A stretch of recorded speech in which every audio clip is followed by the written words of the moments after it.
How'd the first day go? First day was good. We had, again, organization is always a big part, getting everybody going the right direction. Again, having experience and we got about 60 returning players in our program, so it's good to have those guys out there. They know where to go. These guys will tell you, they've heard me say it a few times, the best part of the first practice is when it's over, because as a coach, you're always, no matter how many years you've been doing this, you still feel your way through it. Same with your players. I mean, some of these guys have been with us for a spring and fall, so it's their fourth time through it. And they'll tell you they were still a little nervous this morning too. I hope they were. I know I was. You always are the first day, but we got out and ran around, and by NCAA regulations, our first two practices today and tomorrow, we are wearing helmets only. Well, they wear shorts and stuff too. They don't just wear just the helmets, but no pads. And then Saturday and Sunday we will be helmets and shoulder pads, and then our fifth day on Monday we will be in full pads, and then we'll start two practices one day, one the next. We kind of alternate back and forth. So the NCAA is really regulated primarily for the health and safety of your student athletes. They regulated the number. You used to start the first day, you had two practices and pads, and it doesn't work that way anymore. And as a coach, it's really pretty good because your players can stay fresh this way by not practicing twice a day.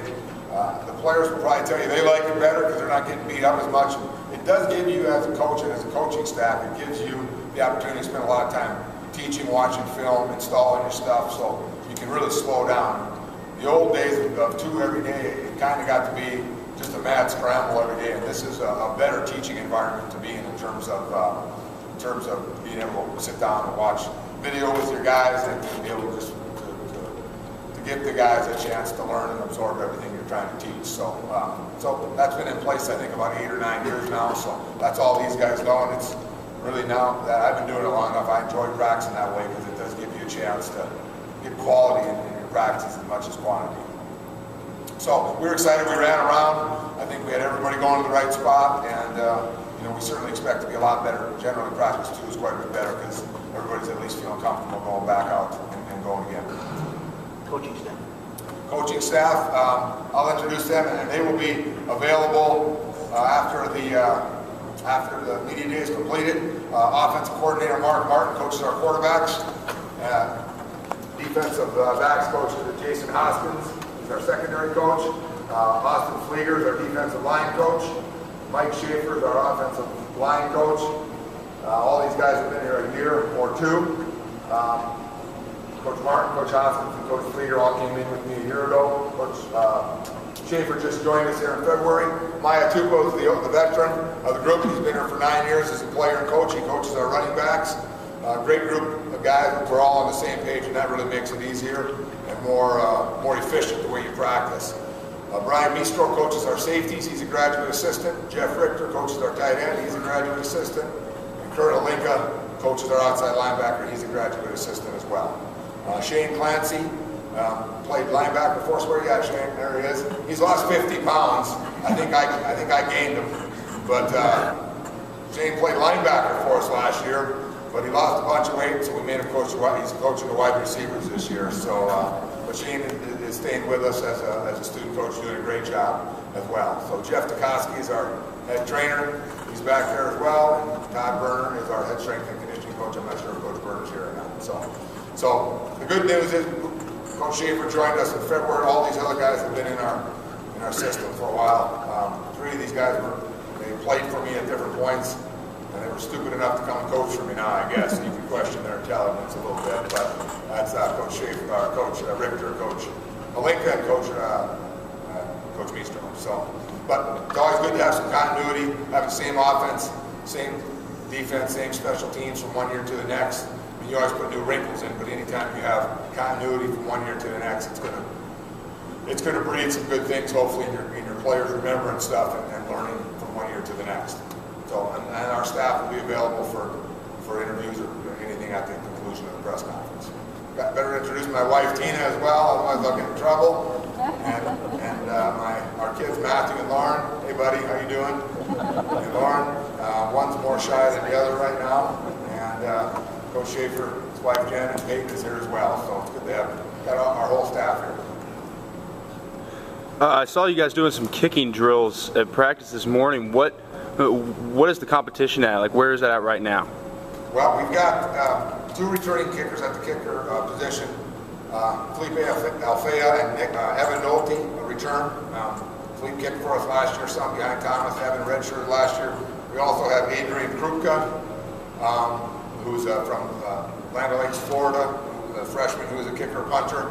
And then we also are in the process of we've signed a guy, Alex Alvarez, but we're still getting some compliance things cleared with him. So he is not officially with us yet, but we expect him to be joining us. So we've got 4 guys at the kicker, and really 2 or 3 of those guys will punt as well, because we did lose Thomas Parrott. Thomas was the first team all-conference punter for us last year. He was also an all-conference kicker, and he did both, which is a lost art, and it's also a pretty valuable position. So we've got, we think, a couple guys who've been in our program. We're going to return some pretty good experience. We've got a couple guys who we're bringing in new, a junior college transfer and a freshman. So we, like all our other positions, we want to get competition, and that's one we're going to chart that pretty closely this fall to be able to. We'll do more live kicking situations than we've probably done in past years, because we want to get those guys kicking when there's some pressure on them.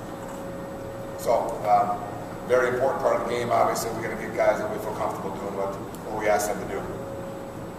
Coach, when you got here, you had to catch up a little bit physically and athletically with some of the teams we're playing. How do you feel about just the physical makeup of what you've got physically, athletically, and the ability of your players now, and what you have to face? Sure.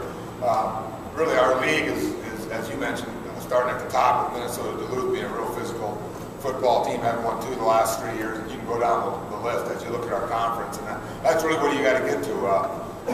Coach Berner and his staff really done a great job. You know, when you look at our guys now, even compared to this spring, but certainly from a year and a half ago, the development we've gotten physically has really been tremendous, and also athletically, just seeing our guys move around. You know, we still aren't a real big physical team, you know, yet, and we're getting bigger, particularly on the offensive line and a tight end and running back. You know, Ben Jastrom's a guy that's a physical tight end, fullback, running back for us. That'll do some real good things for us, we think, as well. We're getting there. You know, defensively, playing the 34 defense, it's really more predicated on speed and athleticism and depth there as much. So you don't need to have 260 and 70-pound defensive linemen all over the place to do what we do. We're going to have some undersized guys, you know, talking about Lincoln and Mason, Grady, and some of the guys who played for us, Ike, last year. They're undersized, but with stuff that we do, we're moving those guys, and we really need the athleticism and agility and getting guys on the move more. So that's just the nature of our defense. Certainly you take 260 and 70-pound guys who can move, but there's not a ton of those at our level. But the guys that we have, I really like the way they plug into what we do defensively and offensively, and then same with our linebacking core as well. You know, we joke we've got 2 or 3 defensive backs who are bigger than a lot of our linebackers, but it's really our defense is built on speed and knowing what you're doing and getting good athletes out in space and getting them running. I like the athleticism of our group on defense and on offense, but especially on defense at some of the spots where we're going to be a little undersized. But ultimately, you still got to find ways to play physical and stop the physical teams, attack them, running the ball, and then find ways to run the football better, which is something we identified as a major problem of ours last year offensively. We just didn't run the ball well enough, and the added size and strength of our guys we think is going to give us a chance to do that.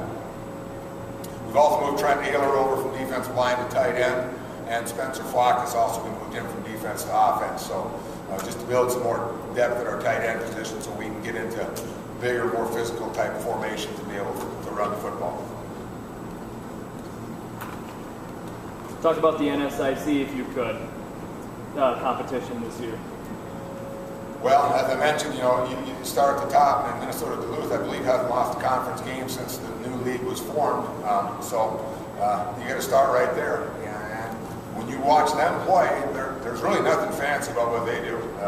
It's real physical. Offensive line moves extremely well. They find ways to run the football, and then they play the 34 defense as well. And it goes back to what I said. They've got a bunch of athletic, tough guys that run around, and a bunch of 4th and 5th year juniors and seniors.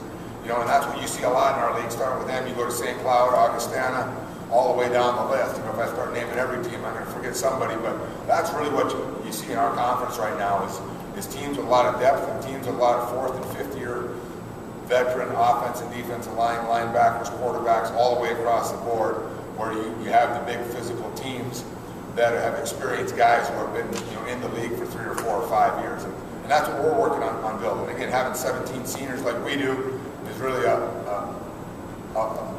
bonus and a plus, because it gives you the experience you want to have. And it gives you, if we played 5 true freshmen last year, and honestly, at the beginning of the year, I thought we were going to have to play 8 or 10 of them. And we were able to redshirt most of our guys.